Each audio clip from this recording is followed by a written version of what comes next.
ಕರ್ನಾಟಕದಲ್ಲಿ ದಾವಣಗೆರೆ ಬೆಣ್ಣೆ ದೋಸೆ ಎಷ್ಟು ಫೇಮಸ್ ಅಂತ ಎಲ್ರಿಗೂ ಗೊತ್ತಲ್ವಾ? ಯಾರಿಗಿಷ್ಟ ಇಲ್ಲ ದಾವಣಗೆರೆ ಬೆಣ್ಣೆ ದೋಸೆ? ನಾವು ಮೊನ್ನೆ ಫ್ರೀಡಮ್ ಪಾರ್ಕ್ಗೆ ಖಾದಿ ಎಕ್ಸಿಬಿಷನ್ ಇದೆ ಅಂತ ನೋಡ್ಲಿಕ್ಕೆ ಹೋಗಿದ್ವಿ. ಎಕ್ಸಿಬಿಷನ್ ಹತ್ರನೇ ಒಂದು ಕಾರ್ಟಲ್ಲಿ ದಾವಣಗೆರೆ ಬೆಣ್ಣೆ ದೋಸೆ ಮಾಡ್ತಾ ಇದ್ರು. ಖುಷಿಪಟ್ಟು ತಗೊಳ್ಳೋಣ ಅಂತ ಟ್ರೈ ಮಾಡಿದ್ವಿ. ದಾವಣಗೆರೆ ಬೆಣ್ಣೆ ದೋಸೆ ಅಷ್ಟು ಚಟ್ನಿ ಅಥವಾ ಪಲ್ಯದಲ್ಲಿ ಸ್ಪೈಸಿ ಇಲ್ಲದೆ ಇದ್ರೂ ಚೆನ್ನಾಗಿತ್ತು.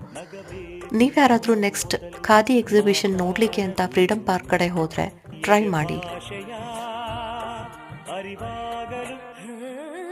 ಹುಬ್ಬಳ್ಳಿಯಾದರೇನು ಭದ್ರಾವತಿಯಾದರೇನು ಬೆರಿಬೇಕು ನಾವು ಮೊದಲು ನಲಿದಾಡಲು. ನಾವೆಲ್ಲರೂ ಸರಿ ಹೋಗಲು